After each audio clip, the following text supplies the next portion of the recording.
Hello, everybody out there in virtual land. I'm back, Tarot by Keyth, for our daily spread, June 1st, 2020.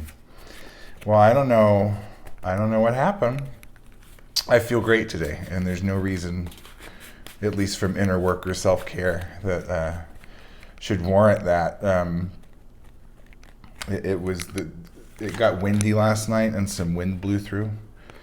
And that usually, to me, symbolizes clearing out of energies, but things just feel lighter today. And here it is, the 1st of June. So, goodbye, May 2020. Kind of glad to see you go.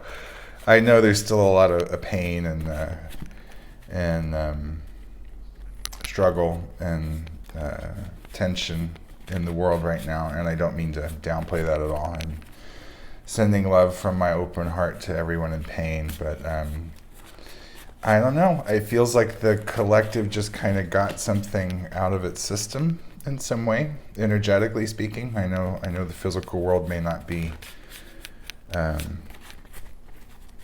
saying the same thing, but energy-wise, that's what I feel, and I'm really grateful. I am practicing gratitude more every day.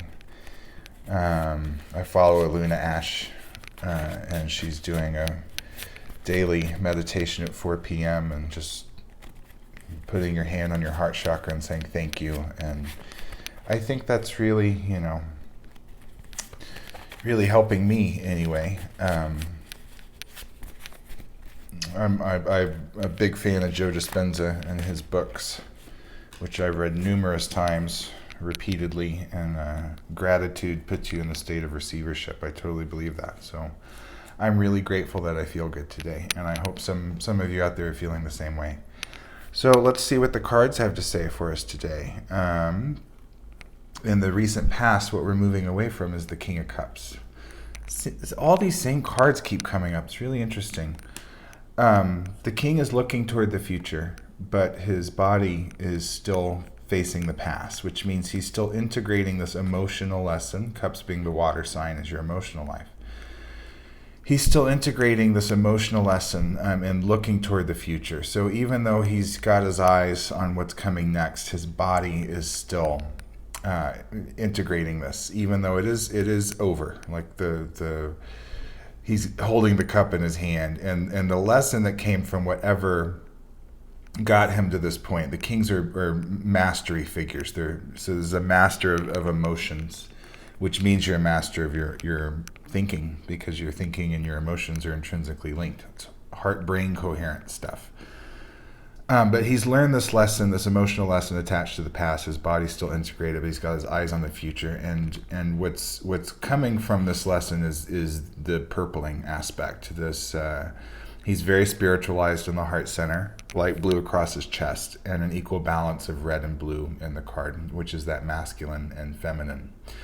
The dualistic principles of ourselves, and they're beginning to purple because he's got a purple dot there on that green belt. Rebirth of the solar plexus, so that's some new will coming in. His legs are green. How we move through the world is rebirthed. So he's even living in a new world. So what I'm getting from this is that he's learned that his brain talks to his heart, and he's kind of mastered that thinking, feeling loop, neuropeptides in between your brain and heart. And when you get your brain and heart in coherence, that's when you're sending a phase coherent signal out into the quantum field, which is when you can begin to stay in control of how you feel and then manipulate and create your reality. This is why the law of attraction can be bullshit.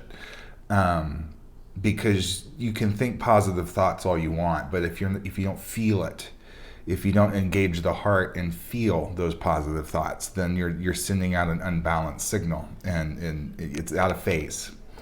So it cancels itself out. But if you can think what you want and then teach your heart to embrace it emotionally and get your brain and heart working together, then things will start happening from out of the blue. That's more Joe Dispenza stuff. I'm a big fan. If you don't know him, Dr. Joe Dispenza is amazing.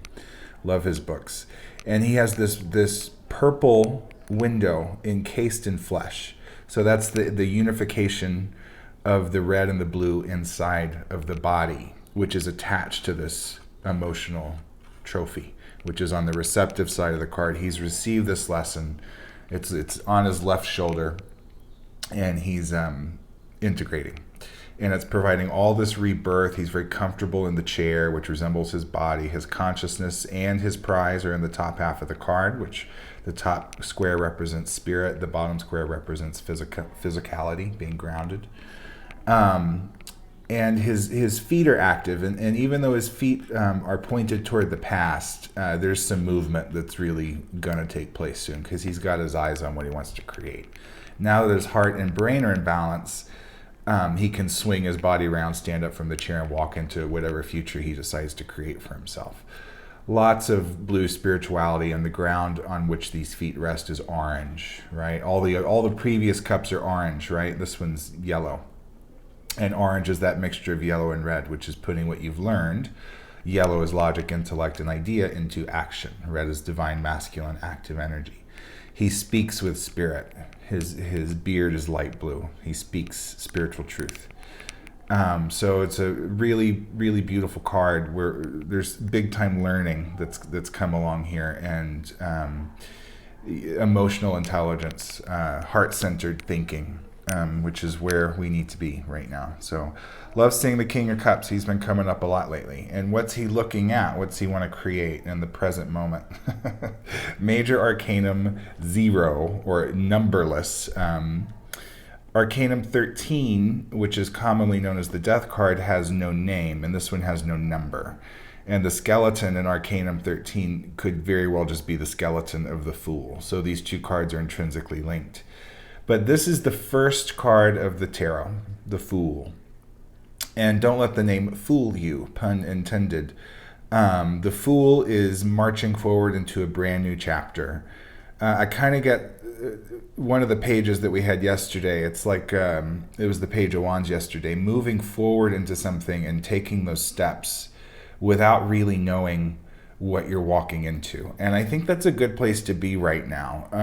And this would say, use the intelligence of your heart. Do the things, take the steps that are providing you emotional gratification. It doesn't have to matter. It doesn't have to matter if there's immediate physical results, if there's no paycheck attached to it, if there's no real reason to be doing something. If it makes you feel good and it feels right, and your intuition and your heart are guiding you to take these steps, that's the right way to go. And I feel that for the collective right now, and personally. So the Fool is just all about brand new. We're on the cusp. We're entering this new unforeseen journey. It's kind of exciting. He is carrying this flesh-colored bag with him. This is all the physical baggage. So there might be some things that we need to rid ourselves of.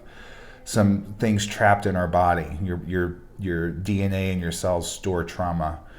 And I've cleared a lot. I'm sure many of you have too out there, but maybe there's a bit more clearing to do, because he is carrying some baggage. But his active feet are moving forward into the future. Lots of red and green in the card. That's rebirth in action. So I see that connection here. There's no dark blue at all in this card, which is a bit concerning to me, because blue is that divine feminine, intuitive, passive energy, and there's absolutely none of it in the Fool. I don't really know what that means right now, but I'm glad that there's plenty of it in the King of Cups. So maybe it's just time to start walking. I don't know. But anyway, there's this green leaf of rebirth in his hand that he carries right there as he holds on to this spiritual spoon to which that baggage is attached. An active red staff with 3 dots on it. Those 3 dots that appear, which represents divinity, Holy Trinity. Anchored in the ground, fulfillment coming. There's new knowledge coming. He's walking away from yellow ground, stepping into the spiritual ground, and then there's more learning up ahead. And he's carrying with him the very first appearance of the cosmic egg. He's holding that white cosmic egg. And white resembles purity, and that egg is the gift that we all give ourselves in a lifetime. It's unique and individual to each of us. as we go through our journey in a lifetime. And the egg, if we carry it and nurture it and incubate it, it hatches, and that's the gift or the skill or the talent that our soul takes with it when it leaves. And you can never lose that. So the Fool is marching forward towards something new, and I love that both of these figures are looking toward the future. The shift is coming. The spirit animal back here is pawing at this little green piece of fabric there, and to me that's saying Spirit has your back. Don't forget, he's always just reminding you, hey, I got you. Move forward. Spirit's always got your back. All right, so where's the Fool marching? Where's he going? He's going to the Seven of Swords.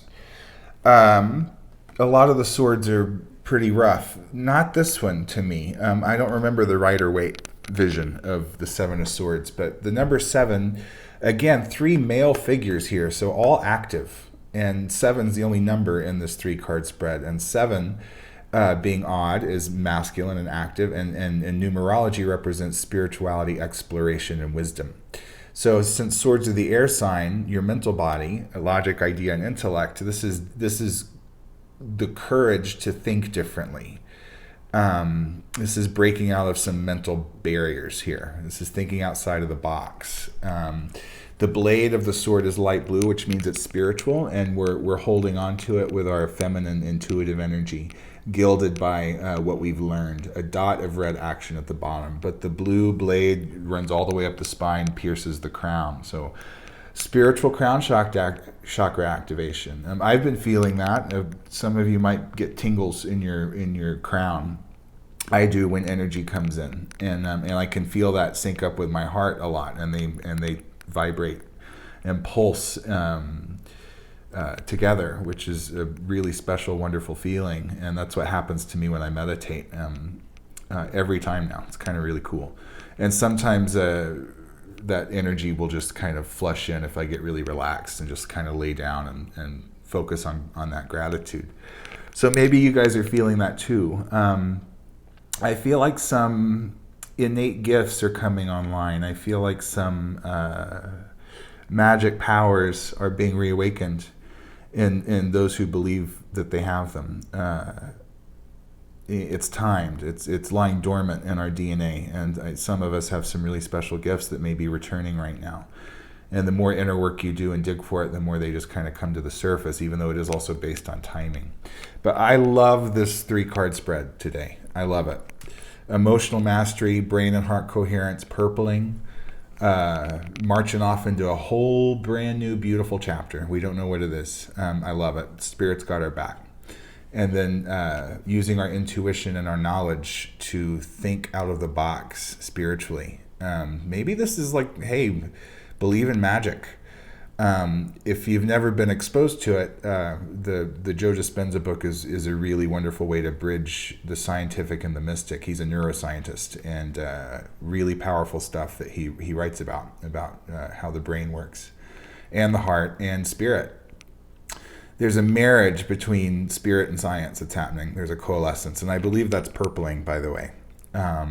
Spirit feels very feminine, and science feels very masculine, and purple is mysticism. So here we go. All right. That's our daily spread for June 1st. I feel really good about June. It's going to be a roller coaster ride. I think a lot's going to come up. But we got this. I love you all. Sending love to everybody. Thanks for watching. See you soon.